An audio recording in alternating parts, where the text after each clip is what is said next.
Assalamualaikum warahmatullahi wabarakatuh. Kami dari kelompok 9 kelas Indralaya akan mempresentasikan hasil diskusi kami mengenai teori-teori analisis buku teks. Sebelumnya, perkenankan saya untuk memperkenalkan anggota kelompok 9. Yang pertama ada Arnold Prayoga, kedua saya sendiri, Isya Apriani sebagai moderator, ketiga Saudari Regita Islamia, keempat Rama Abintang, dan yang terakhir Rusel Margareta Nadabdab. Langsung saja kita masuk ke materi pertama mengenai konsep dasar buku, teks, dan teori dasar penyusunan buku teks yang akan disampaikan oleh Saudari Regita Islamia. Kepada saudari, saya silakan. Halo, assalamualaikum teman-teman. Baiklah, di sini saya akan menjelaskan mengenai konsep dasar buku teks. Buku teks menurut Musli tahun 2010 adalah buku yang berisi uraian mengenai mata pelajaran atau bidang tertentu yang telah disusun secara sistematis dan telah diseleksi berdasarkan tujuan tertentu, orientasi pembelajaran, dan perkembangan siswa untuk diasimilasikan. Sedangkan menurut Lange dalam Tarigan tahun 2009, ia menyebutkan bahwa buku teks itu terdiri dari dua tipe. Yang pertama, buku pokok atau buku utama. Yang kedua adalah buku suplemen atau buku tambahan.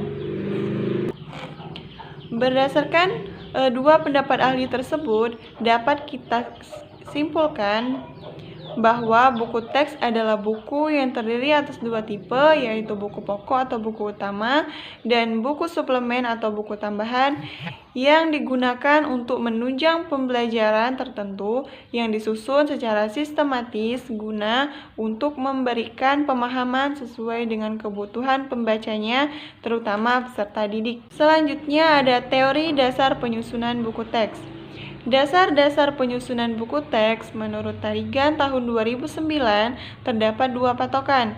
Yang pertama adalah patokan khusus yang biasanya diberlakukan pada setiap buku teks, dan yang kedua adalah patokan khusus yang biasanya hanya untuk patokan buku tertentu saja. Nah, di sini kelompok 9 akan menjelaskan mengenai patokan umum yang berlaku sebagai dasar-dasar penyusunan buku teks bagi setiap buku teks. Yang pertama adalah pendekatan. Pendekatan ini meliputi mengamati, menggolongkan, menafsirkan, menerapkan, dan mengkomunikasikan. Yang kedua adalah tujuan. Tujuan yang menjadi dasar apa yang akan dituju dari buku teks tersebut. Yang ketiga adalah bahan pengajaran. Yang keempat adalah program. Nah, program di sini sebagai dasar penyusunan buku teks terdiri dari kelas, semester, dan jam pelajaran. Yang kelima adalah metode. Metode yang menjadi dasar penyusunan buku teks bisa seperti latihan, penguasaan, mandiri, kelompok, diskusi, dan simulasi. Yang keenam adalah sumber atau sarana. Nah, sumber di sini sebagai dasar penyusunan buku teks bisa didapat dari buku paket atau buku-buku lainnya. Yang ketujuh adalah penilaian. Penilaian di sini bisa mengisi interpretasi, memeriksa ulang, mengubah bentuk, penampilan, dan sebagainya. Kemudian yang terakhir adalah bahasa. Nah, bahasa di sini dalam penyusunan buku teks itu harus disesuaikan dengan bahasa siswa, terhindar dari makna ganda dan menarik untuk dibaca oleh siswa. Terima kasih Saudari Regita atas penyampaian materinya. Lanjut kita ke materi kedua yang akan dipaparkan oleh Saudara Rama Abintang. Kepada Rama, saya silakan. Warahmatullahi wabarakatuh. Di sini saya akan menjelaskan teori dasar penyusunan buku teks menurut Kurniasi pada tahun 2014. Ia menyatakan dalam penulisan buku teks pelajaran diperlukan beberapa ketentuan agar buku yang disusun memberikan informasi yang utuh. Ketentuannya adalah sebagai berikut. Yang pertama yaitu harus memperhatikan persyaratan yang berkaitan dengan isi. Sini ada beberapa yang dimaksud. Yang pertama yaitu buku harus memuat sekurang-kurangnya materi minimal yang harus dikuasai peserta didik. Yang kedua, relevan dengan tujuan pendidikan nasional dan sesuai dengan kemampuan yang akan dicapai. Yang ketiga, sesuai dengan ilmu pengetahuan atau kompetensi penulis. Keempat, sesuai atau menyesuaikan dengan perkembangan ilmu pengetahuan dan teknologi. Yang kelima, sesuai dengan jenjang dan sarana. Keenam, isi dan bahan mengacu pengembangan konsep, prinsip, dan teori. Yang terakhir, tidak mengandung muatan politisi maupun hal-hal yang berbau sara. Yang kedua, memperhatikan persyaratan penyajian. Di sini yang dimaksud ada beberapa. Yang pertama yaitu adanya keteraturan sesuai dengan urutan setiap bab. Kedua, isi buku haruslah konseptual. Ketiga, menarik minat dan perhatian sarana pembaca yang telah ditentukan. Keempat, menantang atau merangsang untuk dibaca dan dipelajari.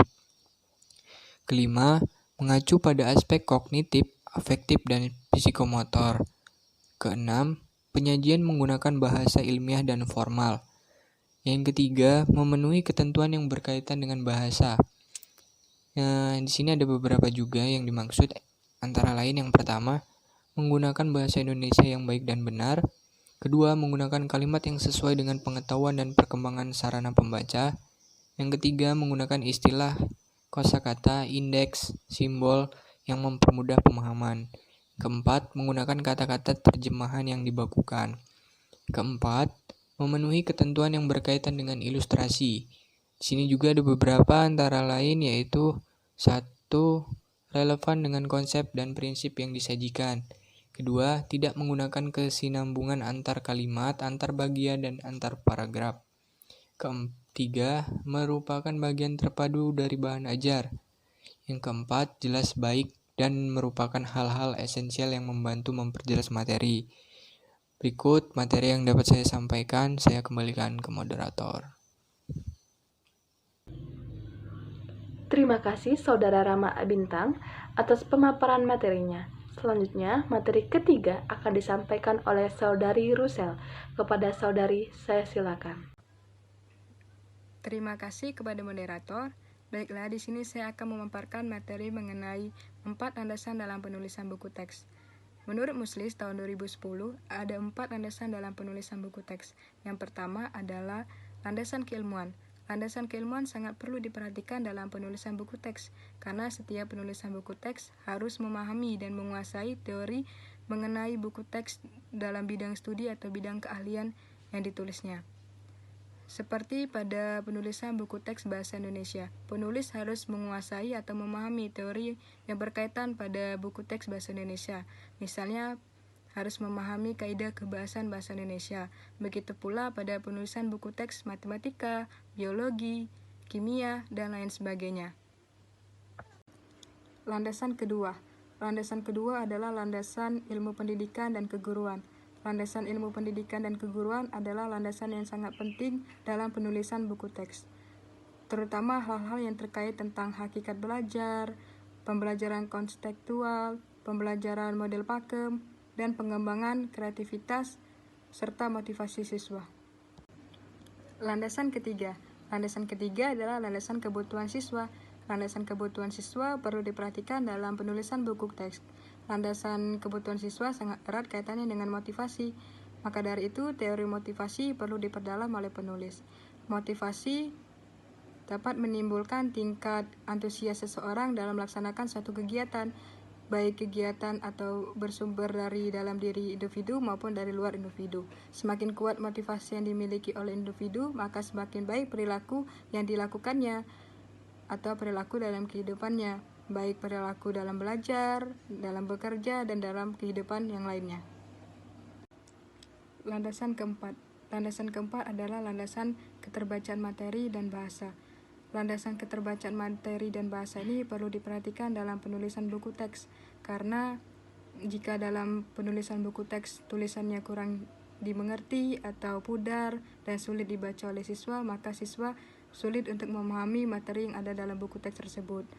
Bahasa yang digunakan dalam penulisan buku teks harus bahasa yang lugas dan juga bahasa sesuai dengan kaidah kebahasaan bahasa Indonesia. Terima kasih Saudari Rusel atas penyampaian materinya. Kita lanjut lagi. Materi selanjutnya akan dibahas oleh Saudara Arnold Prayoga. Kepada saudara, saya silakan. Baiklah, saya akan menjelaskan bagian materi tentang teori berdasarkan model analisis teks.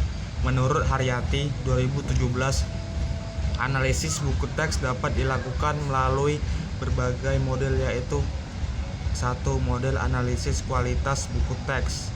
Maksudnya adalah melakukan kajian secara mendalam buku teks tertentu, dilihat dari aspek kualitasnya. Buku teks harus dianalisis terlebih dahulu sebelum diajarkan pada peserta didik. 2. Model analisis sistematika buku teks, yaitu menelaah secara mendalam apabila dilihat dari sistematika sebuah buku tersebut. Tinggal sistematika itu menurut siapa yang akan digunakan sebagai pedoman. Juga akan menelaah keutuhan buku teks tertentu, mulai dari judul buku teks sampai dengan bagian akhir teks. Saat melakukan ini, kita dapat menyimak unsur yang tersirat dalam sistematika buku teks yang telah diatur dalam pasal 3 ayat 1 sampai dengan 9 Permendikbud nomor 8 tahun 2016, yaitu sebagai berikut. Kriteria buku teks maupun buku non-teks pelajaran layak digunakan oleh satuan pendidikan sebagaimana yang dimaksudkan pasal 2 ayat 3, yaitu memenuhi unsur 1. Kulit buku, bagian awal, isi, dan akhir. 2. Kulit buku wajib memenuhi unsur seperti halaman judul, halaman penerbitan, kata pengantar, daftar isi, halaman tabel, dan penomoran halaman. 3. Bagian awal buku wajib memiliki kulit depan dan punggung buku. 4. Bagian isi wajib memenuhi aspek materi, kebahasaan, penyajian materi, dan aspek kegrafikan. 5. Bagian akhir buku wajib memenuhi informasi tentang pelaku, pembukuan, glosarium, daftar pusaka, indeks, dan lampiran. 6.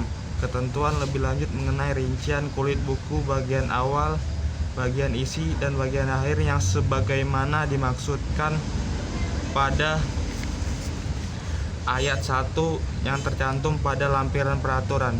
Sekian presentasi dari saya kembalikan ke moderator. Terima kasih Saudara Arnold atas penyampaian materinya. Selanjutnya, penyampaian materi terakhir akan saya bawakan sendiri. Apabila kita akan menganalisis buku teks, kita dapat menyimak sistematika buku teks pelajaran yang tersirat dalam unsur-unsur buku teks yang diatur dalam pasal 3 ayat 1 sampai dengan 9 Permendikbud nomor 8 tahun 2016 sebagai berikut. Nah, kriteria buku teks pelajaran maupun buku non-teks pelajaran yang layak digunakan oleh satuan pendidikan sebagaimana dimaksud dalam pasal 2 ayat 3, yaitu wajib memenuhi unsur 1. Kulit buku, bagian awal, bagian isi, dan bagian akhir. Kulit buku pada buku teks pelajaran dan buku non-teks pelajaran wajib memenuhi kulit depan buku dan punggung buku. Nah, bagian awal buku pada buku teks pelajaran wajib memenuhi halaman judul, halaman penerbitan, halaman kata pengantar, halaman daftar isi, halaman daftar gambar, dan halaman tabel dan penomoran halaman. Nah, bagian isi pada teks pelajaran wajib memenuhi aspek materi, aspek kebahasaan, penyajian materi, dan aspek kegrafikan.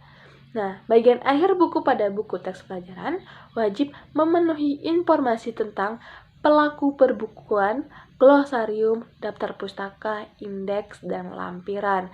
Selanjutnya, materi teori berdasarkan model analisis buku teks bagian 3, yaitu model analisis standar kelayakan buku teks buku teks. Model ini akan dilakukan dengan cara menelaah buku teks dari aspek materi. Nah, aspek kebahasaan, aspek penyajian materi, dan aspek kegrafikan dengan mengacu pasal 3 ayat 5 Permendikbud nomor 8 tahun 2016 yang menyebutkan bahwa bagian isi pada buku teks pelajaran wajib memenuhi aspek materi, aspek kebahasaan, penyajian materi, dan aspek kegrafikan. Maka, buku teks dapat ditelaah melalui 1. Standar kelayakan isi atau materi, 2. Standar kelayakan penyajian materi, 3. Standar kelayakan bahasa, dan yang terakhir, standar kelayakan kegrafikan. Kesimpulan, menurut Muklis di tahun 2010, buku teks adalah buku yang berisi uraian bahan tentang mata pelajaran atau bidang studi tertentu yang disusun secara sistematis dan telah diseleksi berdasarkan tujuan tertentu, orientasi pembelajaran, dan perkembangan siswa untuk diasimilasikan. Dalam penggunaan buku teks diperlukan analisis terlebih dahulu mengenai kelayakan, kualitas, kesesuaian materi, dan sistematika buku teks. Ada beberapa teori yang bisa digunakan untuk menganalisis buku teks, yakni 1. Teori berdasarkan penyusunan buku teks, teori berdasarkan model analisis buku teks, dan teori-teori bisa kita gunakan untuk menganalisis buku teks. Apakah buku ini sudah memenuhi kelayakan atau belum untuk diajarkan pada peserta didik. Nah, dari penyampaian materi dan kesimpulan tadi berakhir juga presentasi kami pada hari ini. Terima kasih atas perhatiannya. Saya Isya Priani, perwakilan dari kelompok 9, pamit undur diri. Wassalamualaikum warahmatullahi wabarakatuh.